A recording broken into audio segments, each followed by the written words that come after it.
Today, Matt Walsh Show, chaos breaks out in Dearborn, Michigan as Americans show up to protest the Islamic takeover of the city. This is an issue that anyone who claims to be America first should be speaking out about. Also, a man sets a woman on fire on a train. Guess how many prior arrests this guy had?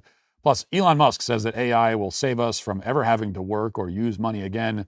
Is that true? And if it is true, is it good? All of that and more today on The Matt Walsh Show.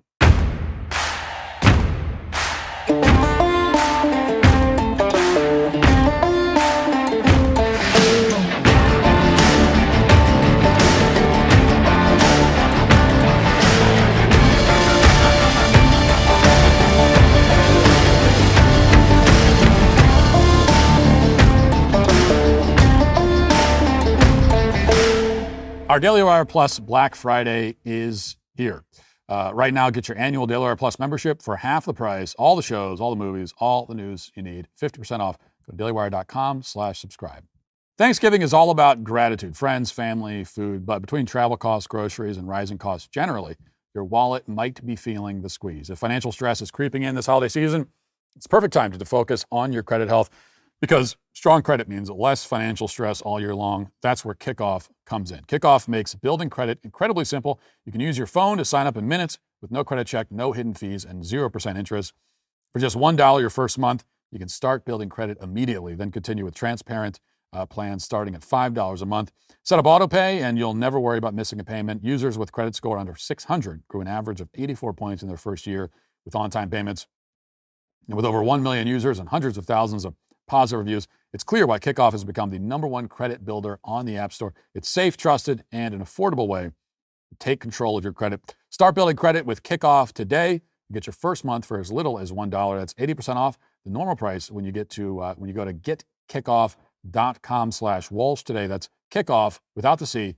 getkickoff.com/Walsh. Must sign up via getkickoff.com/Walsh to activate offer. Offer applies to new Kickoff customers first month only, subject to approval. Offer subject to change. Average first-year credit score impact of 84 points. Vantage score 3.0 between January 2023 and January 2024 for Kickoff credit account. Users who started with a score below 600 who paid on time who had no delinquencies or collections added to their credit profile during the period. Late payments may negatively impact your credit score. Individual results may vary. For all the time that we spend on the latest political developments in the nation's biggest population centers, for example, the election of a Muslim socialist in New York City or the attacks on immigration officers in Los Angeles, it's undeniable that some of the biggest and most important stories are happening in much smaller cities and towns across the country. It's in the smaller locales that we're seeing some of the real flashpoints emerging. Even though no corporate media outlet would dare to talk about them, what we are now seeing are very disturbing images that could soon define our national politics as large-scale demographic replacement begins to take hold. And whatever you make of the disasters unfolding in places like New York and California, the decline of smaller cities is even more disturbing. So consider Dearborn, Michigan, population just north of 100,000. If you were ranking American cities by population, Dearborn wouldn't even crack the top 300. But the population that Dearborn does have is highly significant. Dearborn currently has a larger portion of Muslims than any other city in the U.S., and it recently became the first Arab majority city in the country. Fully 55% of Dearborn's residents say they have Middle Eastern or North African ancestry, which explains why Dearborn boasts the largest mosque in the entire continent of North America. Now, Dearborn, as I've said so often on the show, is in every way an Islamic capital at this point. It is not an American city at all, except geographically. Dearborn has been conquered. And the few remaining Americans in Dearborn are now finding themselves surrounded by mobs of Muslims chanting Allah Akbar and telling them to leave the city. So this is footage that was taken by Nick Shirley, one of the few journalists who's willing to travel to Dearborn and report honestly about what he sees there. The footage shows Shirley attempting to interview an activist named Jake Lang, who was one of the pardoned January 6th defendants. But the interview doesn't go anywhere because at this point, Dearborn basically resembles Fallujah. Watch. I believe they're going to cancel the 6:30 City Hall meeting because everybody's chimping the out. They're chimping the out. I don't have bananas. Chill out. I don't have bananas. This is not America. This is an insurgency. They are taking over our country. They're taking over our country. They want us all dead. Wow. This is Dearborn, Michigan right now. Yes, this is Dearborn, Michigan. Any racist is not welcome. No racists here. Now, that is a video that should be playing on repeat on every American news station. The president should have responded to this by now. It is footage that 25 years ago, everybody would have assumed came from Iraq or Afghanistan. So to be clear about what you just saw, if you're an American citizen and the mob of Muslims that controls Dearborn believes that you're racist, then you're not welcome in the city any longer. Your constitutional rights to freedom of expression are suspended. You'll be surrounded and hounded by mobs shouting Allah Akbar. And indeed, that is the official position of the government of Dearborn. It was just a few weeks ago, you may remember that the mayor of Dearborn, Abdullah Hammoud, publicly berated a Christian pastor, telling him he's not welcome in the city because of his views. This is the same mayor who, as we talked about yesterday, said he disavows the concept of assimilation. So this tactic of driving out Americans who disagree with the Islamization of the city extends not just to the mob, but to government officials in the city as well. So that's what makes this, among other things, a constitutional crisis. In an American city, no one, not even an alleged racist, quote unquote, should be surrounded, intimidated, and forced to leave for their speech. That's not something that should ever happen under any circumstance. It doesn't matter if he starts talking about bananas. It doesn't matter if he insults Muhammad. It doesn't matter if he burns a Quran. I don't agree with that. I wouldn't do it myself. But this is America. In this country, unlike the Muslim world, we have the freedom of speech, freedom of association. The Quran is not a sacred text that we protect by law. Muhammad is not a prophet whose name we revere in this country. This is America. But places like Dearborn don't look much like America anymore or act like it. Jake Lang, while holding a sign reading Americans Against Islamification, was also punched in the face on camera in Dearborn by someone who quickly ran away very courageously. Watch. I'm a traitor! I'm a traitor!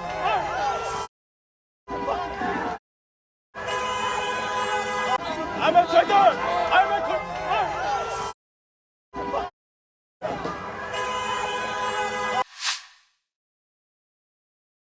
That wimp just running away.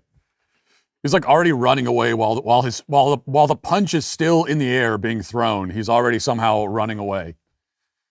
Now, as long as we're still prosecuting hate crimes in this country, why hasn't the federal government opened an investigation into that attack? That's a hate crime. He's protesting against Islamification, which is his right as an American citizen. I don't care how you feel about it. You don't have to like him or agree with his tactics. It can make you feel upset. It can make your tummy hurt that he's got a sign that says, we're against Islamification. Doesn't matter. Deal with it. He is well within his constitutional rights as an American. Well within them. He's expressing a view about a particular religion that he believes conflicts with his own beliefs. And for doing that, he was violently attacked in the middle of the street. It's a hate crime. So where's the DOJ that prosecuted Douglas Mackey for making a meme? Why aren't they all over this? Douglas Mackey was charged with violating Americans' right to vote by making a meme about Hillary Clinton somehow. Meanwhile, we have a clear attack on somebody engaging in First Amendment protected speech. And so far, it hasn't been a word about it from the DOJ. And by the way, this wasn't the only time that Lang was attacked in Dearborn, and others were attacked as well. The independent journalist Cam Higbee was pepper sprayed and assaulted after he attempted to defend a Christian protester in Dearborn. Watch. Why is he not welcome on a public sidewalk? Get the camera out of my face. Get that camera out of my face, or I will take it from you, okay?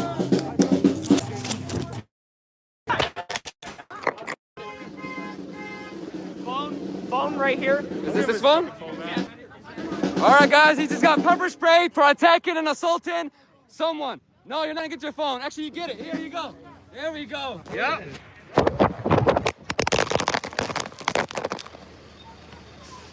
Come on in. No!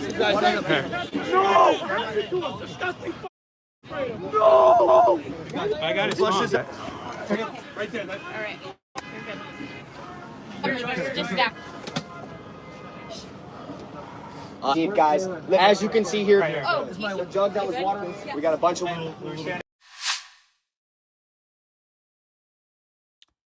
Now, when Cam reported this assault to a police officer in Dearborn, the officer refused to investigate it. He claimed that he couldn't leave his post or take a report. But just a few minutes later, Higbee saw the officer leave his post to take a personal phone call. Watch. My main issue here is that you said I could go into the station later and file a report. He's in black bloc. You're never going to find him again. You will never find him again. The detective will not find him. I promise you. I've been in this situation before. You're never going to find him. He's masked head to toe. You will never find him again. Yeah, that is work. It's lazy. So you know that a crime happened, and you're gonna let it slide because why? Then go arrest him. Okay, find me somebody who can. Okay, yeah, find the police report after he's gone, and you'll never find him again. This is lazy police work. You are a lazy police officer. Or you just don't want to get him. Oh, I thought he couldn't leave his post. He's gone. He's not even here anymore. He said he couldn't leave his post. We're going to go right over there. We're going to say hi to him. We're going to get his name and badge number before we leave. Hey, officer! Who couldn't leave his post. Here he is running. Officer. Officer! Officer who couldn't leave your post. Can I get name and badge number real quick?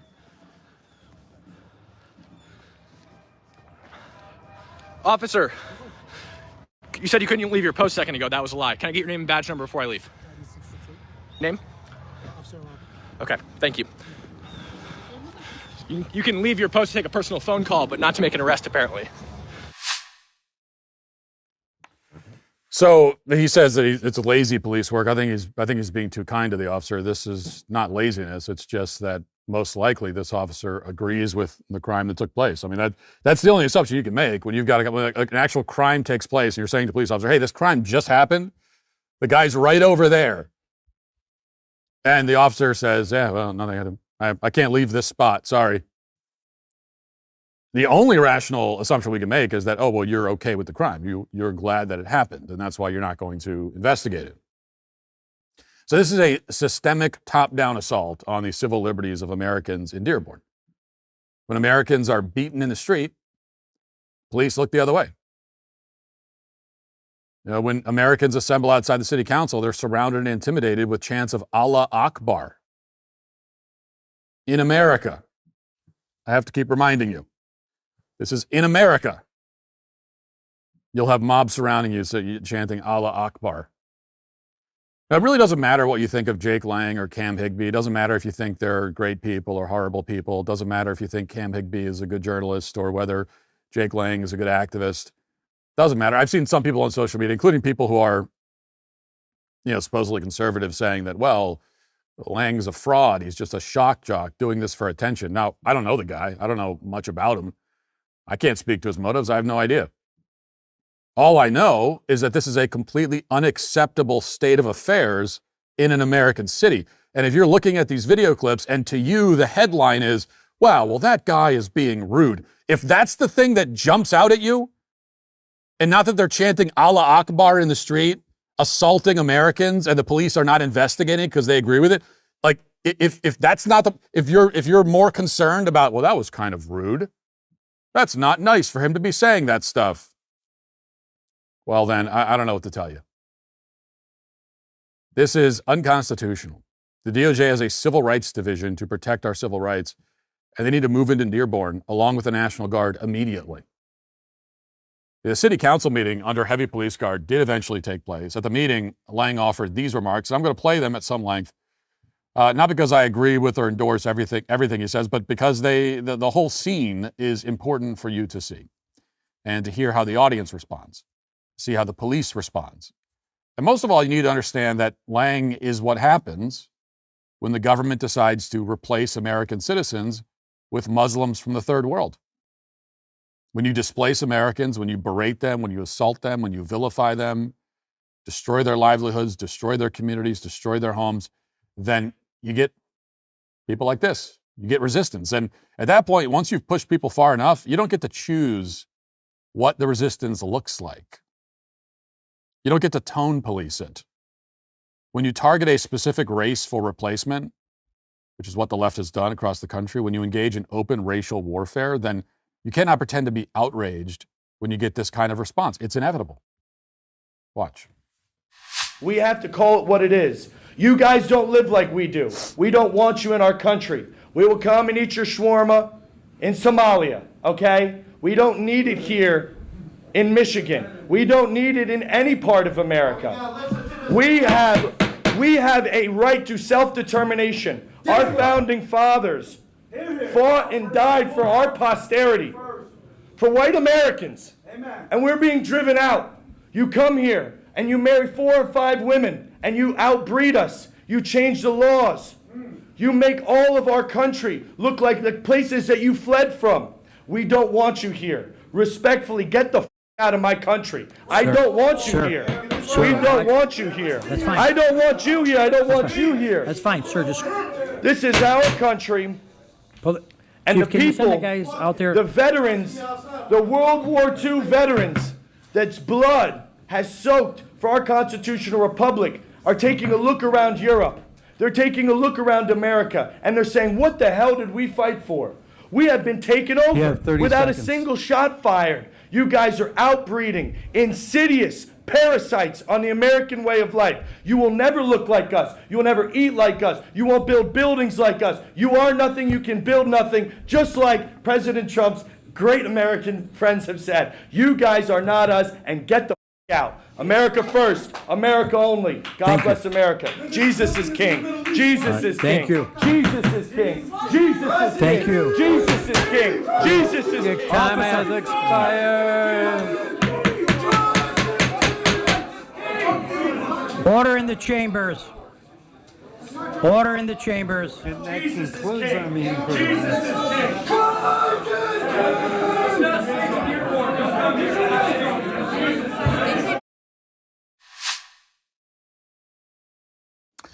Well, this is what happens. Remember, is at one of these city council meetings, as we mentioned a few weeks ago, that a pastor got up there, much more polite, very nice about it, very gentle in his approach. Didn't say anything racist, didn't say anything derogatory at all. And all he said is like, hey, why are we renaming the streets after these, these Muslim figures that have no significance to American culture? And what was he told by the mayor? He was told, you're not welcome here, get out.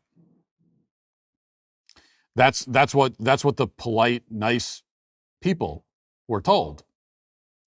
And then, so when you respond that way to the polite, nice people, then you end up with that.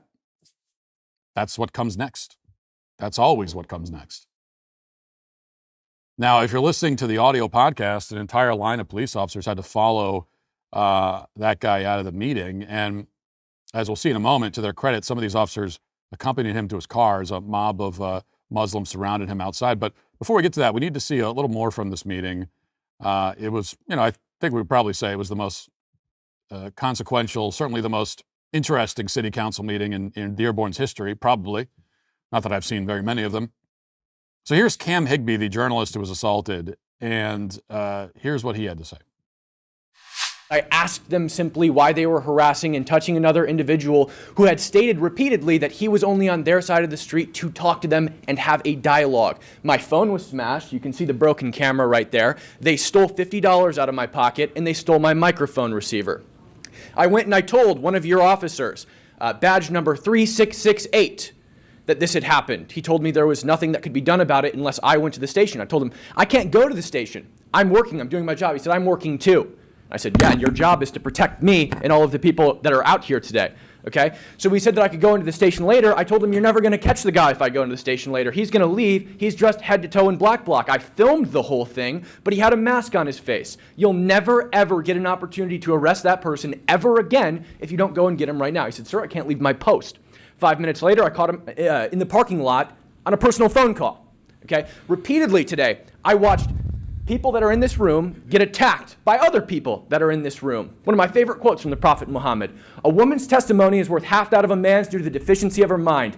God created two sexes, one superior and one inferior. That's why your women wear hijabs, because they're inferior to men. That's why in most Muslim countries they can't leave their homes without permission of a male guardian." Is my time up? You have 30 seconds. 30 seconds. Oh, 30 seconds. Yeah, go okay, ahead. great. Go ahead. Yeah, I think I shouldn't feel like a dhimmi in my country. That's what I feel like in Dearborn, Michigan. It doesn't feel like home. I feel like a dhimmi, a second-class citizen, which is what Christians are in the majority of Muslim countries. Dhimmis. Second-class citizens. And the policing in this city, that's exactly what happens. And I know rank-and-file officers in pretty much every city usually want to take care of these problems. You're the one giving the orders, Mr. Mayor. These guys definitely want to do something about them. They're business. Look at them. These guys are all business. Your orders. I'm done. Thank you. Thank you. Okay. Okay. Now, watching footage like this, and there's a lot more like it, you have to wonder how much longer can the city of Dearborn continue to treat Americans like second-class citizens, as Cam Higbee says. I think that's a pretty fair summary of what happened when you're assaulted and the police tell you to their face that they're not interested in investigating it. I mean, I'd say that's what it means to be a second-class citizen. How much longer can Americans tolerate this takeover of Dearborn, the hometown of Henry Ford and the Ford Motor Company? And what's going to happen when this escalates even further, which it obviously will? Now, make no mistake, the foreigners in Dearborn are not interested in peace at this point. One by one, Muslims stood up at this city council meeting to mock the Americans who complained. Here's one particularly sassy guy who made one of the dumbest arguments I've ever heard in my life. Watch. Bismillah ar-Rahman ar-Rahim, in the name of Allah, the most gracious, the most merciful. I just want to say a few things before I start. First of all, the word Sharia just means law. Saying Sharia law is saying law. So it seems like there's quite large group of individuals here who are intellectually inept, and if that word is too big for them, intellectually inept, I'll say it again, they can Google it later. This is one of those gotchas that's extremely hard to watch without cringing uncontrollably. He really thinks that this is some kind of devastating checkmate. It's like saying the Sahara Desert is a nonsense term because Sahara means desert in Arabic.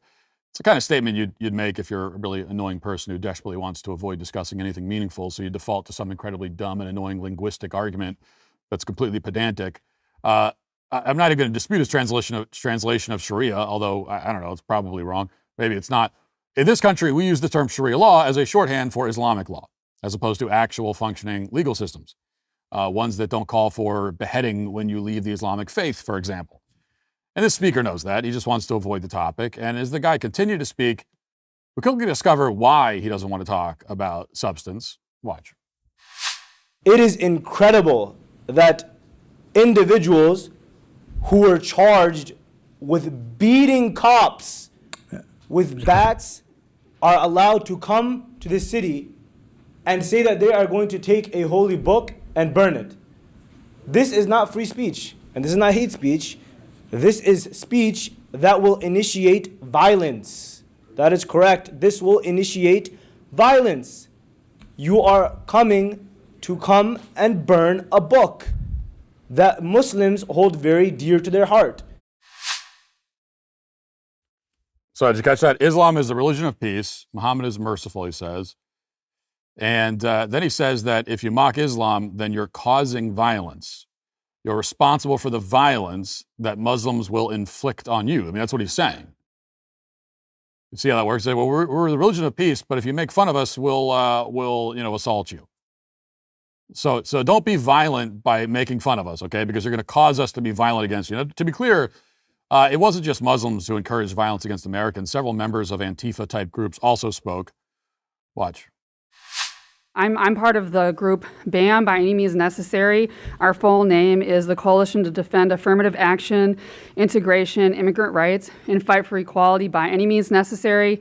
And we came today to say that fascists are not welcome in Dearborn. The likes of Hudson and Lang are not welcome in Dearborn. I think that was made extremely clear by the action today, people saw what was happening and they came out and provided the welcome that such people deserve.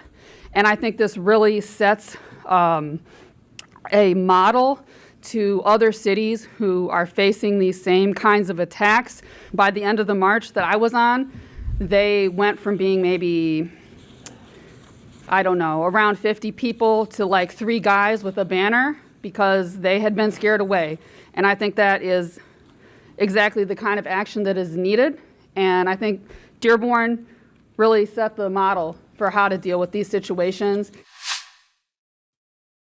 So this masked activist saying her political opponent should be stopped by any means necessary is openly celebrating the fact that her political opponents were intimidated into silence. So this is an admission of a constitutional violation, which she should be prosecuted for. The fake nonprofit she belongs to, which Andy No has extensively reported on, should be shut down. But of course, that probably won't happen. More than 2 months after the murder of Charlie Kirk, has a single leftist group like this been investigated, much less shut down? Well, this would be a pretty good place to start. For now, these terrorists are emboldened for obvious reasons. Another masked activist condemned the city council for failing to use law enforcement to shut down the protesters. Watch. Sorry, I'm standing here today in solidarity with several members of our community that are here and who attended our march to condemn Anthony Hudson, Jake Lang, and their fascist supporters, and also to condemn this council's poor, abysmal attempts to protect them. The police outside, they did nothing to really disperse the crowd of fascists. All they did was protect them, and that is wrong. Now, as a result of these kinds of threatening statements, as well as the actual violence that was on display, Jake Lang and Cam Higbee requested a police escort out of the meeting. They asked the police officer to accompany them to their cars. Unfortunately, the officer agreed. Not that it should have been necessary to ask in the first place. And even with the officers there, a few people tried to harass them anyway. At this rate, it's only a matter of time until the violence escalates. Everybody knows that. And no sane or decent person wants that to happen. Antifa wants that to happen. But the last thing that a sane or decent person wants in America is violence. But the problem is you cannot work to undermine American identity and national sovereignty and scold and castigate and condemn every American who objects and tell them to leave town, especially tell the nice ones to leave town, and then be surprised when the whole situation devolves into chaos. Now, the only solution, the only way to prevent the chaos is to return American cities to Americans, to return America to Americans. It's the only possible solution here. It's the only one that can work. But at the moment, for whatever reason, some prominent figures who claim to be on the right are actually training their fire on the people who are protesting the Muslim takeover of Dearborn rather than the Muslim foreigners themselves. So here's what Jake Shields wrote, for example, in response to a video of one of Lang's protests, quote, "Muslims don't hate Christians, so I'm not sure what the point of this is. Do this in Brooklyn in a mostly Jewish community." So I guess the idea is that in order to dunk on the Jewish communities, we're supposed to forget about the fact that Muslims have been killing Christians for 1,400 years. Muslims don't hate Christians? What in the world are you babbling about? They're killing Christians across the world right now as we speak, particularly in Nigeria, as we discussed a few weeks ago. Every year, Muslims are executing thousands of Christians because of their faith. Meanwhile, Islamic countries are also flooding our country with immigrants who hate us and who openly threaten us at city council meetings. But we're supposed to believe that Muslims have no hatred for Christians whatsoever, even though that statement defies over a millennium of human experience? After I challenged Shields publicly, he responded by claiming that Christians have killed far more Muslims than the other way around, which isn't true. And then he pivoted again to like, well, we need to talk about Jews. That's all he wants to talk about. And as I told him on X, this is just full-on anti-Christian propaganda, something straight from the left-wing Reddit fever swamps. Talking points that are totally indistinguishable from the far left. An effort to distract conservatives from doing what needs to be done, which is taking back our national sovereignty. And we can't fall for it. I mean, there are some people ostensibly on the right for whom, hating Israel is literally the only issue that matters, the only one. They would happily let our country succumb to a third world invasion if it meant we would have more people here who don't like Israel. So Israel first from the other direction, as I pointed out many times. Now, in any case, the time for a national federal response to this invasion is long overdue. But there hasn't been one. And therefore, this week, the governor of Texas, Greg Abbott, decided to take action on his own. He designated CARE and the Muslim Brotherhood as foreign terrorist organizations. Here it is. Governor Greg Abbott also today labeling 2 Islamic groups as terrorist and criminal organizations. And his proclamation bans the groups and those connected to them from acquiring land in Texas. Fox 4 Sean Rabb in our newsroom with the still developing story. Sean. Yeah, very much so. The 2 groups are the Muslim Brotherhood and CARE, the Council on American Islamic Relations. Now, neither are on any State Department or federal terror list. And while only the federal government has the power to designate a foreign terrorist organization, the governor does have the authority to issue a proclamation and apply state penalties if there's a violation. In issuing that proclamation Tuesday, Governor Abbott said that the actions taken by the Muslim Brotherhood and CARE to support terrorism across the globe and subvert our laws through violence, intimidation, and harassment are unacceptable. Today, he said, I designated the Muslim Brotherhood and CARE as foreign terrorist organizations and transnational criminal organizations. These radical extremists are not welcome in our state and are now prohibited from acquiring any real property interest in Texas. Now, CARE and the Muslim Brotherhood deny these allegations, of course, but the evidence is pretty clear. During a federal prosecution related to terrorism financing nearly 2 decades ago, CARE, which is basically a subsidiary of the Muslim Brotherhood, was named as a co-conspirator in an effort to funnel millions of dollars to Hamas, which the U.S. designates as a terror group. CARE's founders were also in close communication with Hamas. Now, as Abbott wrote in his proclamation, quote, Hassan al-Banna, who founded the Muslim Brotherhood, professed that jihad is an obligation from Allah on every Muslim, and that jihad means fighting unbelievers, plundering their wealth, destroying their places of worship, and smashing their idols. And even in the present day, the Supreme Guide of the Muslim Brotherhood has stated that the organization's primary goal is to establish Islam's mastership of the world and to forcibly impose Sharia law worldwide. The government's proclamation adds, CARE is an Islamist organization that, according to the FBI, was founded as a front group for Hamas, and CARE and its members have repeatedly employed, affiliated with, and supported individuals promoting terrorism, terrorism-related activities. Now, there's also new reporting that CARE allegedly cut $1,000 checks to campus radicals who besieged American universities back in 2023. So they're directly funding anarchy in this country. Going after these 2 organizations isn't going to stop the kinds of problems we're seeing in places like Dearborn, but it's a start. And the federal government needs to follow through at this point. There's no other option. There's also some reporting today that as a favor to Qatar, the Trump administration may be holding back. But I don't know if that's true or not. There's no reason to do that. We elected this administration to target foreign invaders. Well, here you go. And we need to dismantle their institutions if we're ever going to remove them from power. The Islamification of America is one of the greatest threats we face to our country and to our national identity.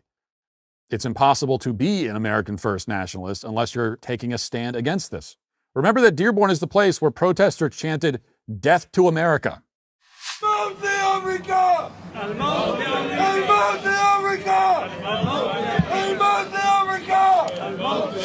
Again, you're not America first if you align with people who literally chant death to America. I mean, opposing those who want to see the death of our country explicitly is about the lowest possible bar for America first.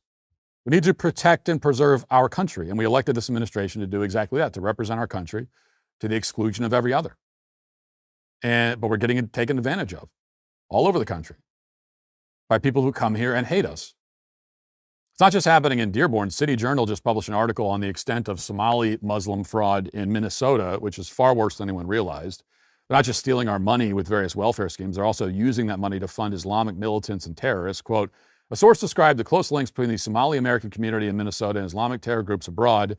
10 years ago, the source was recruited as an independent contractor for a 3-letter agency investigation into the Minnesota men who had joined or attempted to join ISIS. That year, a Homeland Security Task Force report found that Minnesota led the nation in the number of Americans who had joined or attempted to join ISIS.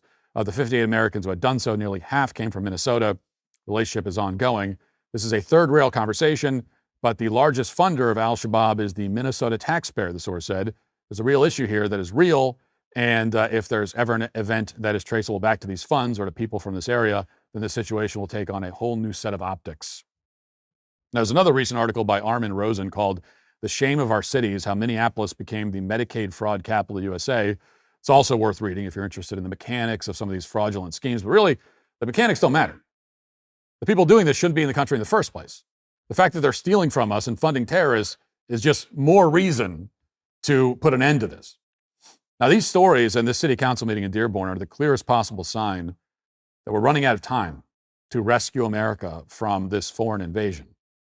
We should never have to witness a scene like that city council meeting ever again within the borders of the U.S.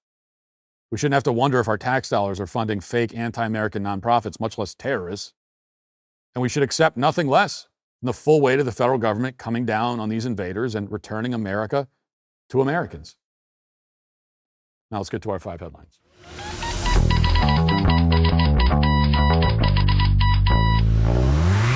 When Mary said, "Let it be done to me according to your word," in Luke 1:38, she said yes to God's plan. Despite the uncertainty, the risk, and the sacrifice ahead, that single yes brought Jesus into the world. Today, mothers across the country face their own life-changing moment when they see their baby on an ultrasound screen. Many are scared, many feel alone, and without support, that chance to say yes can slip away. But you can help change that. Thanks to listeners like you, Preborn Network clinics offer immediate, practical support to mothers facing uncertainty with things like maternity clothes, diapers, counseling, and more. So far, over 380,000 babies have been born because someone like you showed up for a mother in need, but thousands of other lives hang in the balance every single day. This holiday season, you can provide the hope a mother needs. You can help give a baby the chance to live. To donate securely, dial pound 250 and say baby. That's pound 250 baby, or visit preborn.com/Walsh. That's preborn.com/Walsh. Every gift is tax deductible and impacts generations to come. Fall's a great season for enjoying the outdoors, but it's not so great when the leaves start falling and your to-do list starts growing. The holiday season is already busy enough without having to worry about cleaning out your gutters. Whether you're tired of constant clogs or don't even know what your gutter looks like, Leaf Filter offers a permanent solution. An investment in Leaf Filter is really an investment in protecting your whole home. Clogged gutters aren't just annoying, but they can cause serious water damage, from flooding and roof issues to rotted siding and foundation problems. You may have seen the cheap DIY solutions at your local hardware store, but they often cost you more down the road. The Leaf Filter is more permanent. It's your permanent solution backed by a lifetime no-clog guarantee. When you call for your free inspection and estimate, a Leaf Filter Trusted Pro will clean out, realign, and seal your gutters before installation. There's a reason over 1 million homeowners have trusted Leaf Filter, and now's the time to invest during their Black Friday sales event. You can save up to 35% on their Leaf Filter system at leaffilter.com/Walsh. Schedule your free inspection at leaffilter.com/Walsh. This is their lowest price of the year, so act now before it's too late. Save up to 35% off now at leaffilter.com/Walsh. See your representative for warranty details. Here's a story that I think we're going to get, we'll get more into this next week, do a deeper dive. But NBC News has reported a man accused of setting a woman on fire on a Chicago transit train this week has been hit with federal terrorism charge, according to a criminal complaint. Lawrence Reed, 50, was charged with one count of committing a terrorist attack or other violence against a mass transportation system Wednesday in the Northern District of Illinois in connection with the attack Monday night. The incident unfolded just before 9:30 p.m. on a CTA Blue Line train. Security video captured the moment a man, authorities identified as Reed, walked through the train car holding a bottle and approached the victim, 26-year-old woman, and poured liquid over her head and then ignited it. While he was being transported to Detective Division, Reed made repeated spontaneous and unprompted utterances, specifically yelling, "Burn and burn alive," according to the filing. That's what he said. Now, somehow this NBC article, as I skimmed through it, neglects to mention the most important point, which is that this psycho has previously been arrested. Guess how many times? Guess how many times he's previously been arrested. If you haven't heard this story, just take a guess. 71. 71 prior arrests. So this arrest is number 72, if you're keeping track at home. This means that this guy was arrested 30 times, and by that point, hadn't even experienced half of the arrests that he would eventually have on his resume.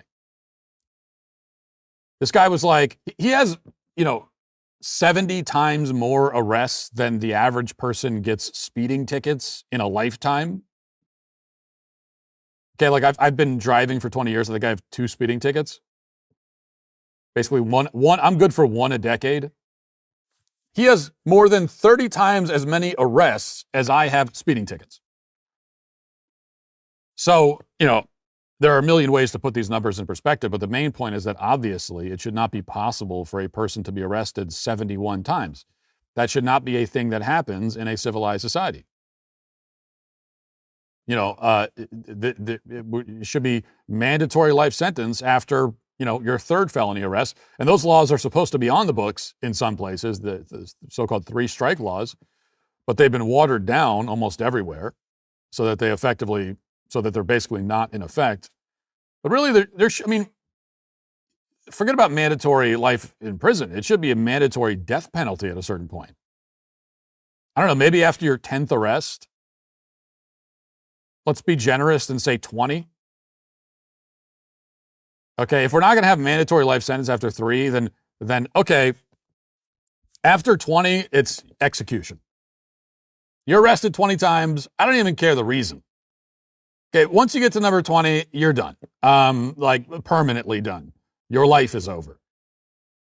Okay, if you can't keep your number of arrests down to 19 at a minimum, then you just don't deserve to live anymore. You're not fit to be a part of human society. We can't afford to keep you around. You're a danger to society. You're a strain on society. You've made it very clear you don't want to be a part of society. And so at a certain point, at what point can we say, okay, you don't want to be a part of this, fine, as you wish.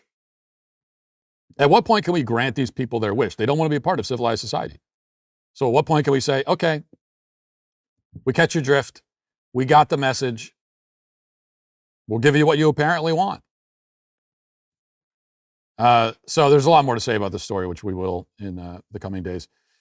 All right, let's move on to this. Elon Musk is, I don't know what this is, some kind of event that he was, I don't know where this is exactly, but he's giving his predictions about AI. Of course, we've been talking a lot about that. And this is the U.S. Saudi Investment Forum. That's what it is.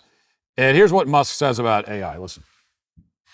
If you say, in the long term, where will things end up? Long term, I don't know what long term is. Maybe it's 10, 20 years, something like that. For me, that's long term. My prediction is that work will be optional. Optional. Optional. So. We'll take that. Yeah. I mean, it'll be like playing sports or a video game or something like that. If you want to work, in the same way, you can go to the store and just buy some vegetables, or you could grow vegetables in your backyard. It's much harder to grow vegetables in your backyard, but some people still do it because they like growing vegetables. That will be what work is like, optional. And between now and then, there's actually a lot of work to get to that point. Mm-hmm.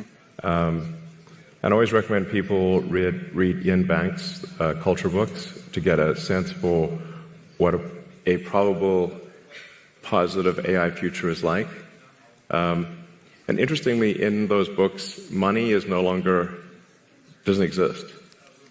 It's kind of interesting. And my guess is, if you go out long enough, assuming there's a continued improvement in AI and robotics, which seems likely, the money will stop. So that's Elon's prediction, and I have to object to basically all of that. And I mean, I like Elon Musk. He's the only billionaire really trying to do anything worthwhile with his fortune. Maybe not the only one, but he's one of a few. SpaceX. I love SpaceX. I love the fact that he gave us free speech on social media again. I've said that Elon is one of the great men of history, and he is. I mean, there's just no doubt about it. There are a few people currently alive on the planet who will be remembered in the history books. Elon is one. Trump is obviously another. There's only a few of them. Most of us will be forgotten, but he's one of the few. On this AI stuff, I strenuously disagree. First of all, I don't see how AI could possibly create the utopia he's talking about. For one thing, AI is not going to make everybody's jobs obsolete all at once. It's going to wipe out whole industries. I believe that, but that's not going to happen at a time when we're living in this utopia that Elon describes. So when the customer service jobs go, and the delivery jobs and the truck driver jobs, when all that stuff goes away, those are all going away. Almost certainly soon. In the next 5 to 10 years.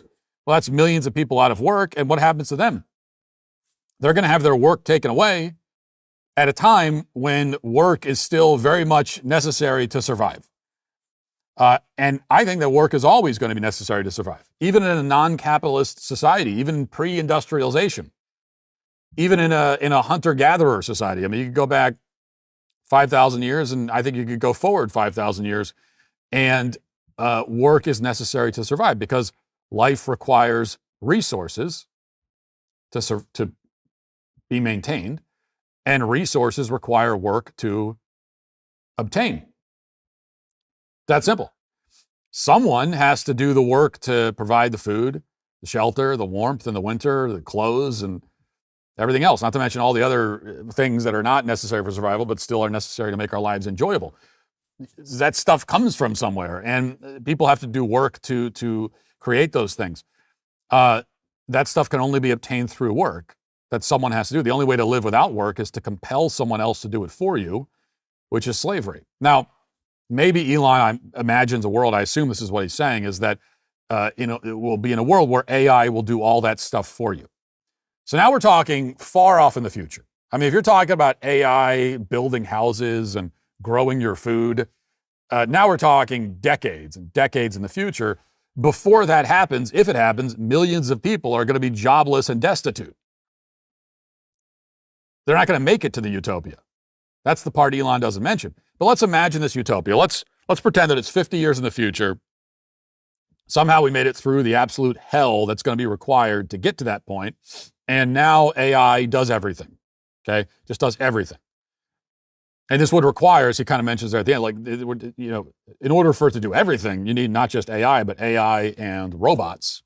And you need to finally have like the sci-fi kind of robots that, can walk around and function just as people and have AI brains and whatever else. So that we're far off in the future. Well, is that actually good?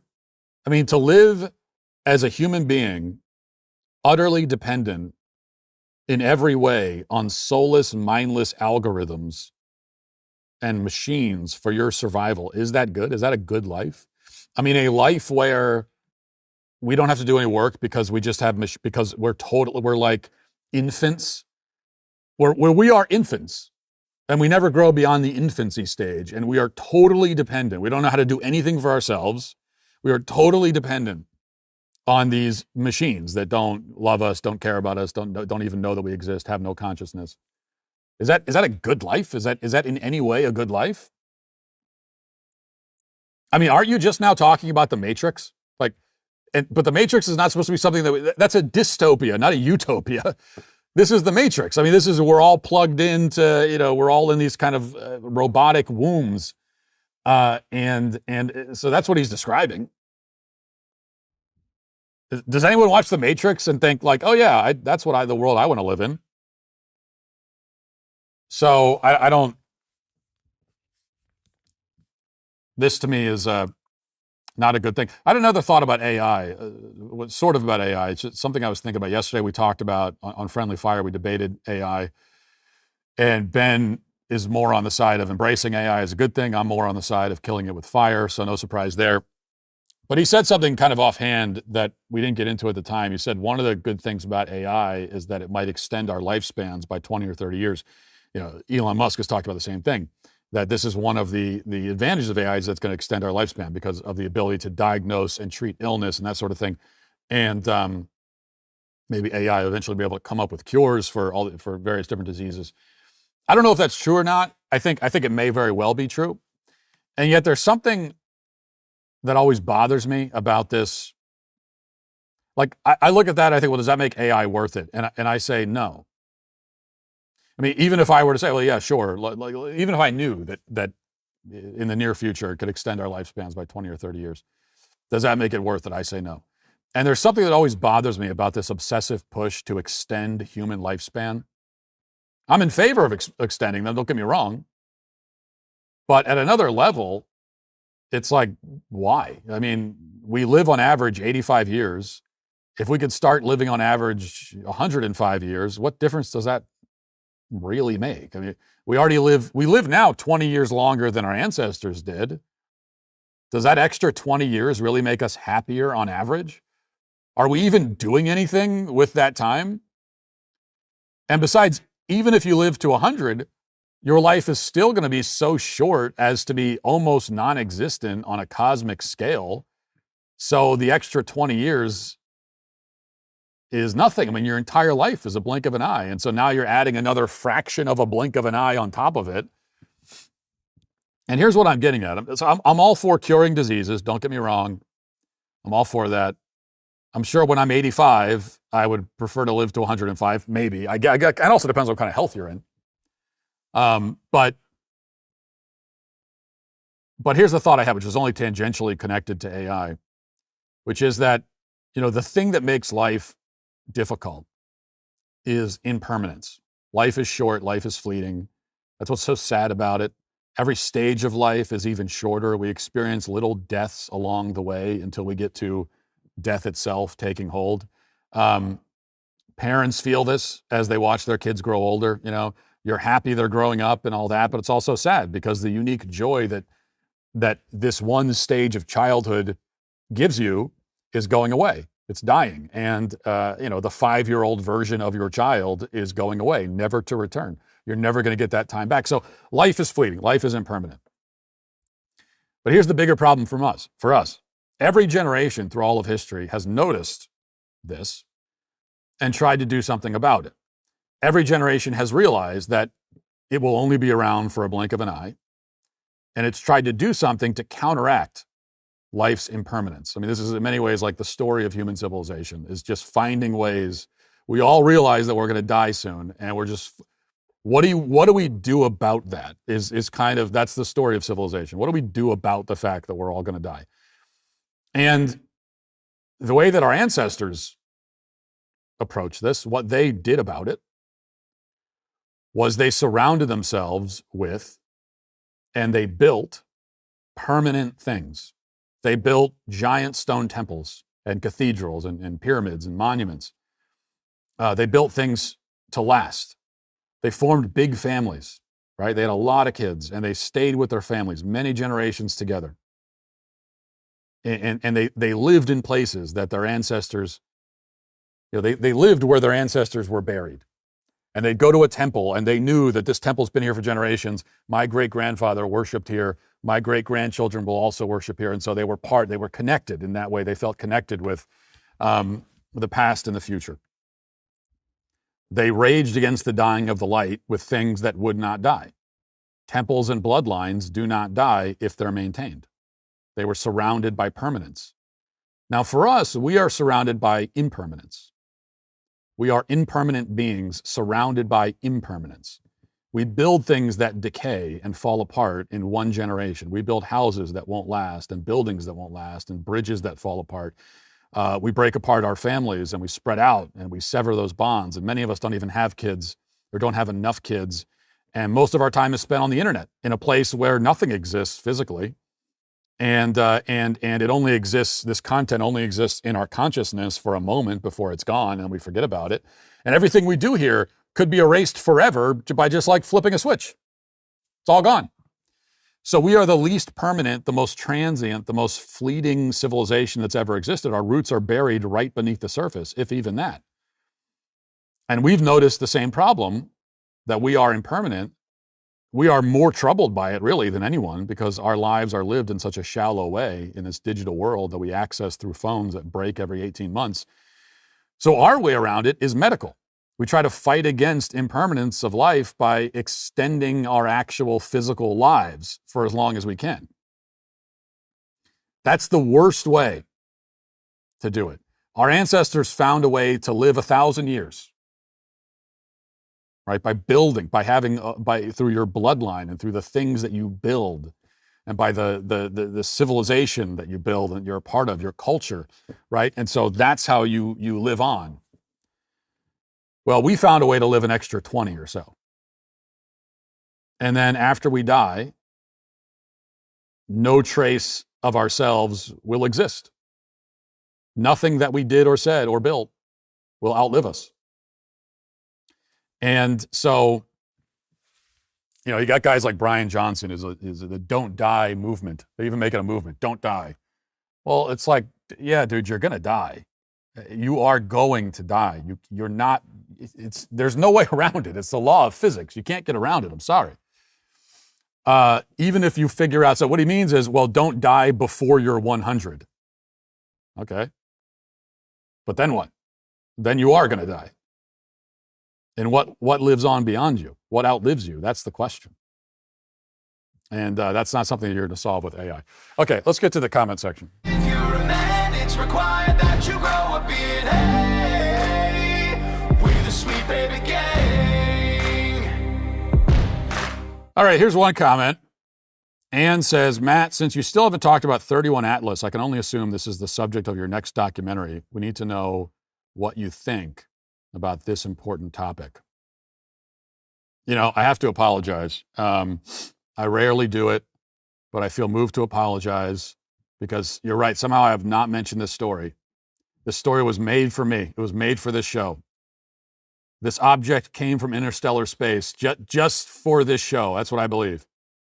I'm not an egomaniac at all. And I've neglected to talk about it. I don't know what's gotten into me. I don't know. I don't know what it is. But yes, 31 Atlas, for those who don't know, is supposedly a comet. And what makes the comet unique is that it's interstellar, meaning it came from outside of our solar system. And, you know, most of the stuff flying around in space all originates in our solar system. It's just like going on a giant loop, you know, around the whole system. This one comes from the outside.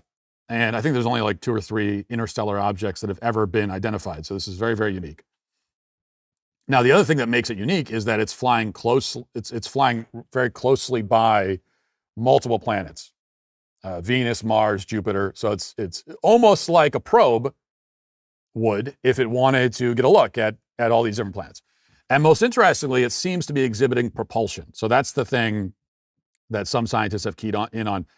It's propelling itself in a way that cannot be explained, apparently, through just gravity. It seems to be exhibiting non-gravitational propulsion. And that's why some scientists have theorized that this could be some kind of alien technology.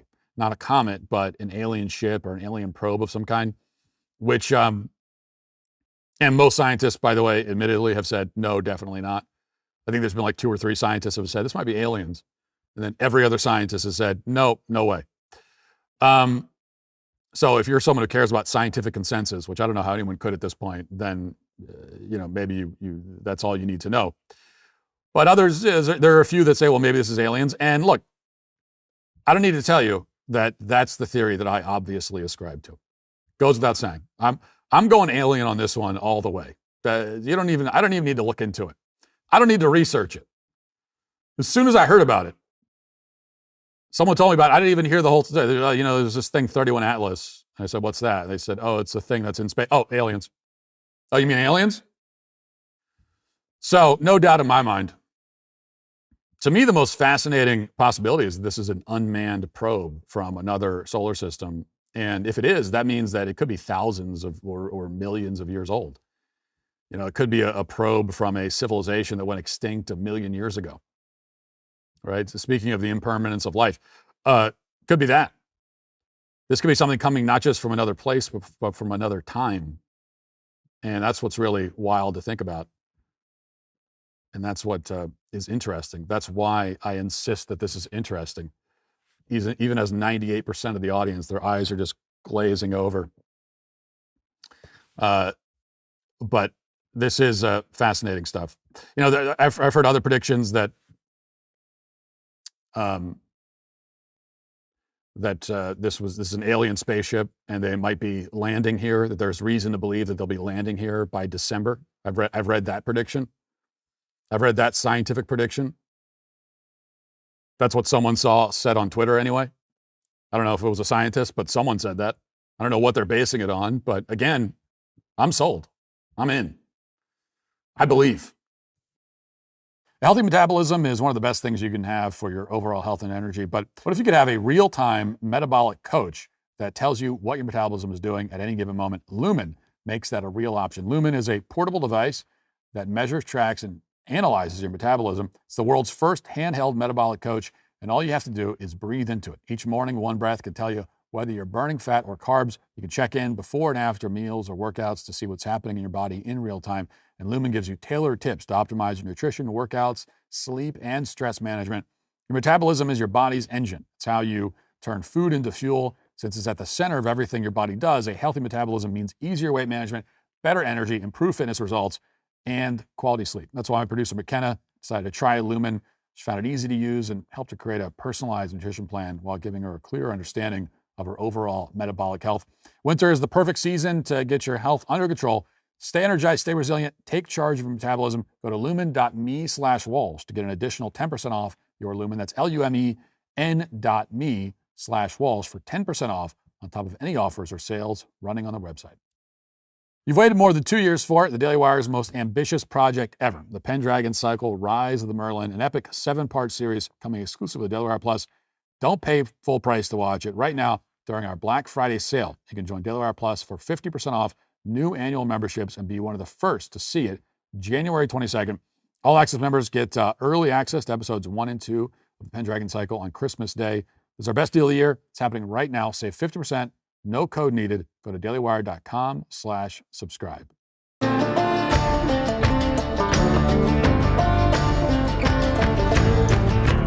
There's a discourse that has started online over this video, and I'll play the video and then tell you what makes it interesting, because the interesting part will not be immediately obvious to you. When you first see it, you're going to say, this is the least interesting thing I've ever seen. But it's a very quick little clip. Here it is.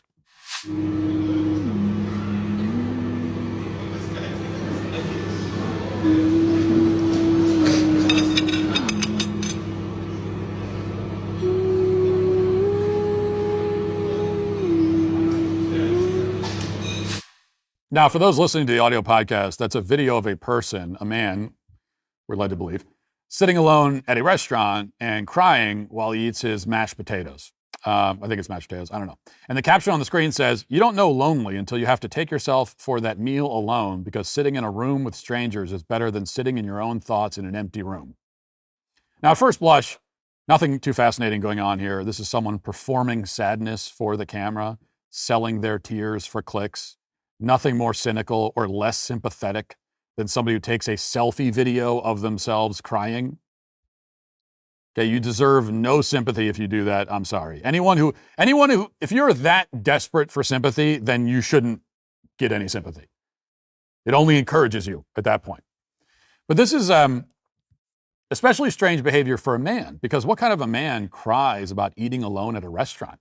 Eating alone at a restaurant is great. I mean, it's one of the life's simplest joys, as every man knows. I've never known a man who would think to himself, "Oh no, I get a quiet meal at a nice restaurant by myself. What a tragedy. This is awful. A nice meal, no one's talking to me, and I just get to sit here in quiet. Well, this is the worst thing that's ever happened to me." I've never known a man who would think that. And besides, what kind of man would film this emotional meltdown and post it to TikTok? I mean, what kind of man would look back at a video of himself crying and say, "You know what? I need everyone to see this. I need everyone. I got to show the world. The whole world needs to see this. Hey, world, look at me crying here." What kind of man would do that? Well, as it turns out, the kind of man who does that is the kind of man who is not a man. This is, as you may have already been able to tell, apparently a female to male transgender. It is a woman who, quote unquote, transitioned to a man. That's what kind of makes it interesting. You know, we always talk about how trans people will never actually be the sex they're trying to be, which is obviously true. But it's also true that, especially in the case of a trans-identified female, which we don't talk about as often, we usually talk about the other way, you know, male-identified, trans-identified males. But in particular, when it comes to trans-identified females, they're never going to be a man, never going to be a male. But they may get to experience a small sliver of the thing. They'll never be the thing they want to be, but they may get close enough to stand in its shadow, ever so briefly. Because if a woman goes through with the medical transition, she probably will be allotted some tiny portion of the social experience of being a man. She won't be a man at all. Pre-transition, she was a billion light years away from literally being a man. Post-transition, she is still a billion light years away. But because of the way she looks, she will perhaps catch a hazy glimpse into the world of men. She'll get a small, diluted sip of the cup of manhood. And invariably, this small sip will prove to be way too much.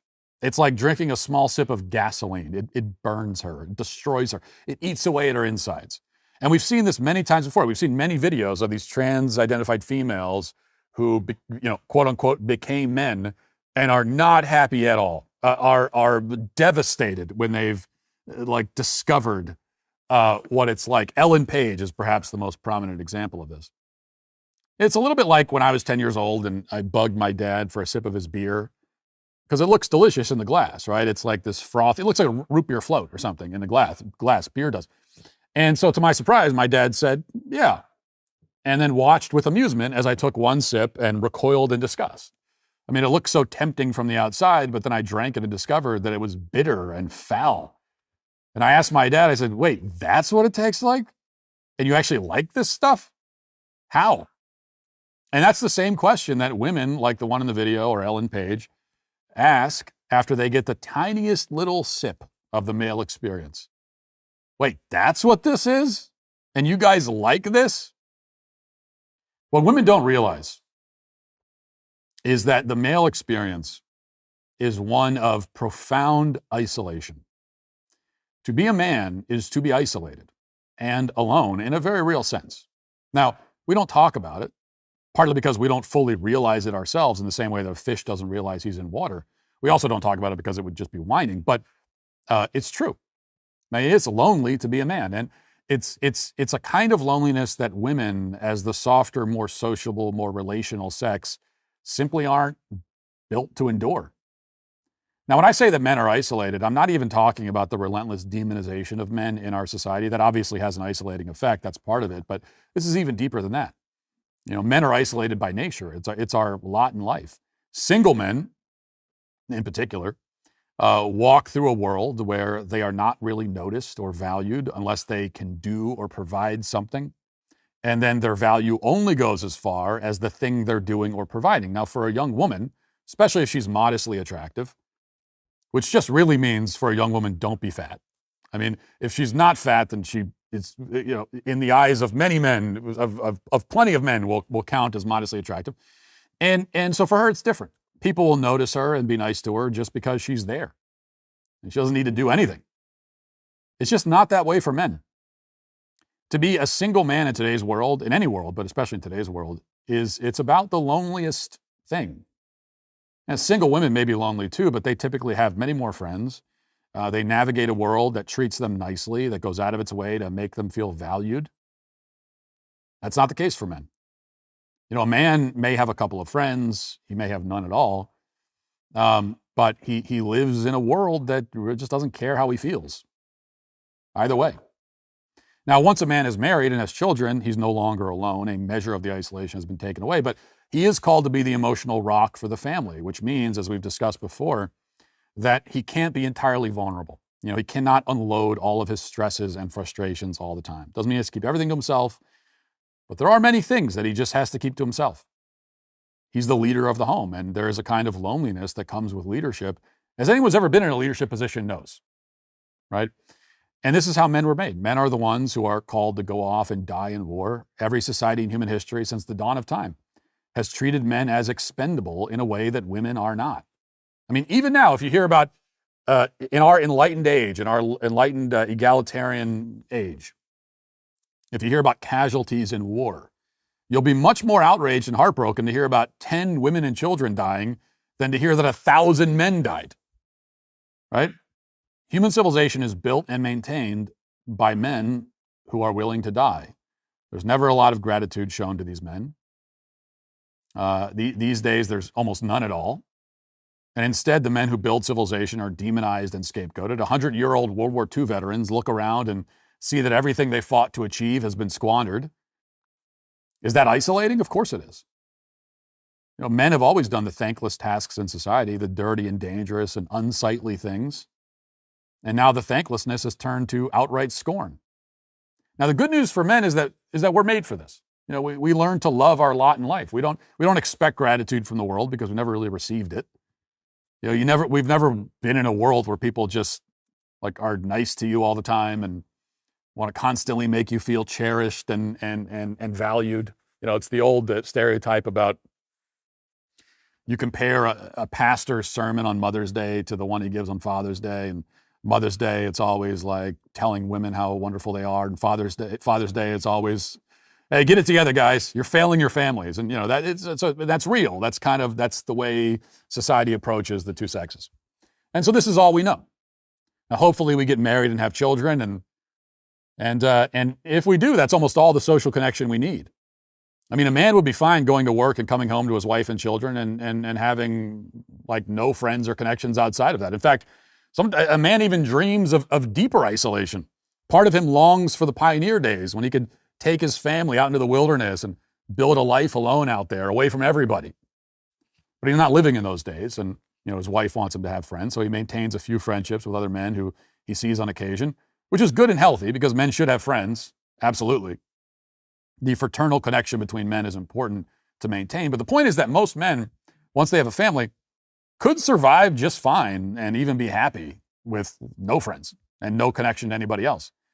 A man's friendships are also not nearly as intense as a woman's. A man may have a friend that he talks to like once every 6 months and sees even less frequently than that, and that's fine.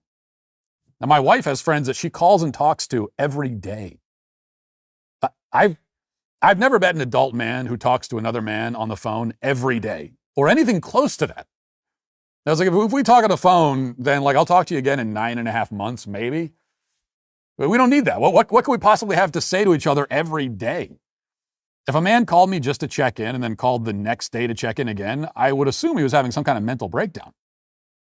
That's just not how men are.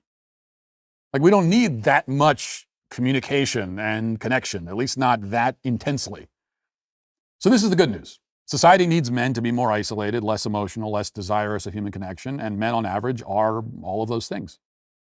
But what happens when a woman tries to come play in our sandbox? What happens when she takes a small dose of our medicine? What happens when she tries to carry the burden of manhood? Well, exactly what you would expect.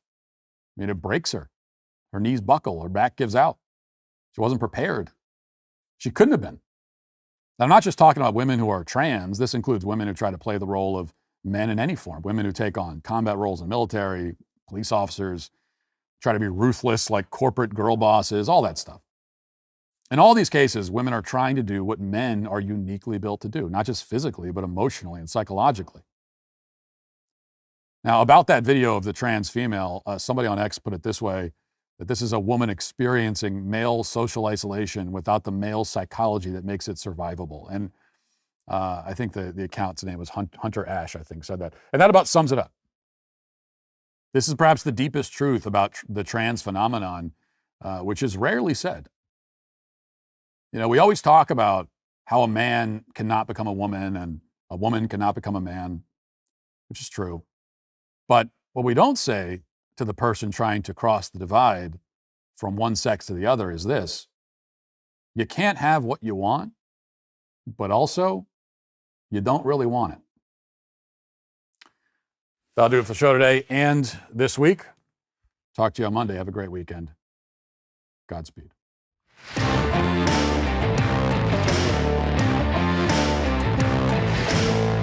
Today on The Ben Shapiro Show, Democrats have pulled far ahead of Republicans in the generic congressional ballot, and we examine why. NVIDIA reports massive profits, but Target reports the opposite, and we take a look at New York's ghost apartments. All of that on today's Ben Shapiro Show. Give it a listen. The Matt Walsh Show is a Daily Wire production. Copyright Daily Wire 2025.